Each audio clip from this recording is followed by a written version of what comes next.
სოფლიოში დღეს მიმდინარე პროცესები, დაძაბული პოლიტიკური სიტუაცია, საომარი მოქმედებების ესკალაცია, ტერორიზმის ზარდის საფრთხე, რომელიც უშუალოდ საქართველოს მეზობელ რეგიონშია გამოხატული, მოითხოვს სწრაფ და გადაუდებელ პრევენციულ ღონისძიებებს. ამის გამო პოლიტიკური პარტია მემარცხენე ალიანსი საჭიროდ თვლის ხელისუფლების მხრიდან მოხდეს მოსალოდნელი საფრთხეების, რისკებისა და გამოწვევების ადეკვატური აღქმა და მიგვაჩნია, რომ აუცილებელია სასწრაფოდ გატარდეს შემდეგი ღონისძიებები. პირველი, განხორციელდეს სააკაშვილის მმართველობის პერიოდში დამტკიცებული ეროვნული უსაფრთხოების კონცეფციის კორექტირება, რომელიც მოკლებულია საღ და ობიექტურ ანალიზს, რისკების შეუფასებლობას, არარეალურ მოლოდინებსა და სხვა. მეორე, აუცილებელია ქვეყანაში უსაფრთხოების ერთიანი კოლეგიალური მმართველობითი სტრუქტურის შექმნა, რომელსაც უხელმძღვანელობს ქვეყნის პრემიერ-მინისტრი, რითაც დამთავრდება საქართველოს ეროვნული უშიშროებისა და სახელმწიფო უსაფრთხოებისა და კრიზისების მართვის საბჭოებს შორის დაპირისპირება კონსულტაცია. მესამე, სახელმწიფო უშიშროების სამინისტროს დაქვემდებარებაში საზღვრის დაცვის დეპარტამენტის გადაცემა, რითაც შეიქმნება უსაფრთხოების ერთიანი წყობრის სისტემა. და ბოლოს მეოთხე, სააკაშვილის პრეზიდენტობის დროს გაუქმებული უშიშროების აკადემიის აღდგენა, სადაც დასაქმდებიან მისი მმართველობის პერიოდში ჩარეცხილი და სამსახურებიდან უსამართლოდ გაყრილი პატრიოტი მცოდნე ადამიანები.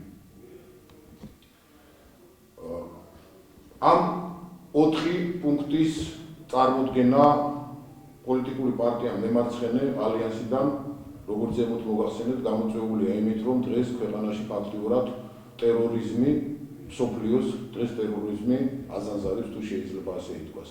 ისეთი გამართული სპეცსამსახურები და ისეთი გამართული სისტემები, რომელიც დღეს მოქმედებს ამერიკის შეერთებულ შტატებში, ევროპის ქვეყნებში, მიუხედავად მისი გამართულებისა და ფინანსების, რა თქმა უნდა, ქონისა, ვერ ახერხებენ, რომ აღკვეთონ თავის დროზე ტერორისტული აქტები. გავიხსენოთ თუნდაც ბოლო დროს საფრანგეთში განვითარებული ტერორისტული აქტები და შემდეგ ის ღონისძიებები, რომელიც მთელი ევროპის მასშტაბით იქნა გატარებული.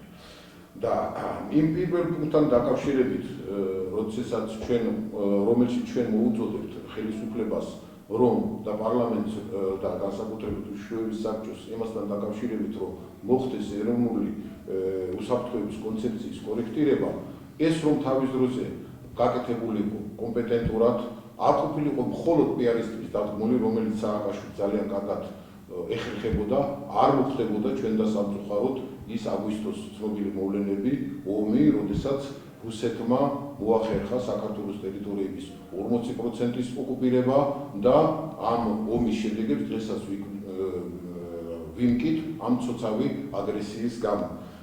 რომ ყოფილიყო რისკების შეფასებულობა, ანუ შეფასებული ყოფილიყო რისკები, რომ ყოფილიყო რეალური მოლოდინების შექმნა ამ კონფლიქტიდან, ეს ბუნებრივია, არაფერი არ მოხდებოდა და დღეს ხელისუფლება, ყოველ შემთხვევაში, მაშინდელი ხელისუფლება სულ სხვანაირად იმოქმედებდა, სხვანაირ მოქმედების განახორციელებდა და უამრავი გამოყრილი თავის სახლებიდან გამოყრილი დევნილი დამატებით კიდე საქართველოს არ ეკულებოდა. შემდეგ უსაფრთხოების ერთიანი კოლეგიალური მმართველობითი სტრუქტურის შექმნა, რომელსაც მე ვთქვი, რომ და ჩვენ მიგვაჩნია, რომ პრემიერ-მინისტრი უხელმძღვანელებს. ჩვენ ძალიან კარგად ვადებთ თვალყურს იმისა, რომ ახალი პრეზიდენტის არჩევის შემდეგ როგორ იმართება ეს და იმართება თუ არა და ღებულობს თუ არა რეალურად უშიშროების საბჭო რაიმე გადაწყვეტილებებს. მე მინდა შევახსენო საქართველოს მოსახლეობას, რომ უშიშროების საბჭოს დებულების თანახმად, მე ციტირებას გავაკეთებ, ეს ემსახურება სამხედრო აღმშენებლობისა და თავდაცვის ორგანიზაციის, ქვეყნის უშიშროებასთან დაკავშირებული საშინაო საგარეო პოლიტიკის, სტაბილურობისა და მართლწესობის უზრუნველყოფის სტრატეგიულ საკითხებზე გადაწყვეტილებათა მისაღებად. ამისთვის იკრიბება უშიშროების საბჭო, მაგრამ რა გვინდა ჩვენ ისეთი უშიშროების საბჭო, თუ ამ სხდომას არ დაესწრება ქვეყნის მეთაური პრემიერ-მინისტრი, რომელიც ღებულობს რეალურ გადაწყვეტილებებს ამ თუ იმ საკითხებთან დაკავშირებით. ამიტომ ჩვენ მიგვაჩნია, რომ ეს ან უნდა გაუქმდეს ეროვნული უშიშროების საბჭო და შესაბამისად მოხდეს ამ გაუქმების შედეგად გამონთავისუფლებელი თანხების სხვა მიმართულებით გადაწყვეტა, თუნდაც იგივე ქვეყნის უშიშროების გაძლიერების მიზნით, ან კეთილი უნდა ინებოს ხელისუფლებამ და თუ მათ აინტერესებს ჩვენი მოქალაქეების დაცვა, ტერორიზმისგან დაცვა და ტერორისტების, ასე ვთქვათ, გამოვლენა ქვეყანაში, მაშინ უნდა ითანამშრომლონ და იწყონ კონფრონტაცია და მოახდინონ ურთიერთშეთანხმებით, რა თქმა უნდა, ამ მზარდი საფრთხეების წინაშე სიტუაციის დალაგება. შემდეგ თქვენ მოგეხსენებათ, საზოგადოებას მოეხსენება, რომ შინაგან საქმეთა სამინისტროს დაშლის შემდეგ, დაშლა ეს ანუ შინაგან საქმეთა სამინისტროსთან სახელმწიფო უშიშროების სამინისტროს გამოყოფის შემდეგ, სახელმწიფო უშიშროების სამინისტროს გადაეცა ანტიკორუფციული სააგენტო და ამ დროს არ გადაეცა მას საზღვრის დაცვის დეპარტამენტი. საზღვრის დაცვის დეპარტამენტი დღეს არის შინაგან საქმეთა სამინისტროს დაქვემდებარებაში. ამავე დროს ჩვენ ძალიან კარგად ვიცით, რომ ქვეყანაში როგორც ტურისტების, ასევე ტერორისტების თუნდაც შემოსვლა იწყება საზღვრის გადაკვეთის შემდეგ.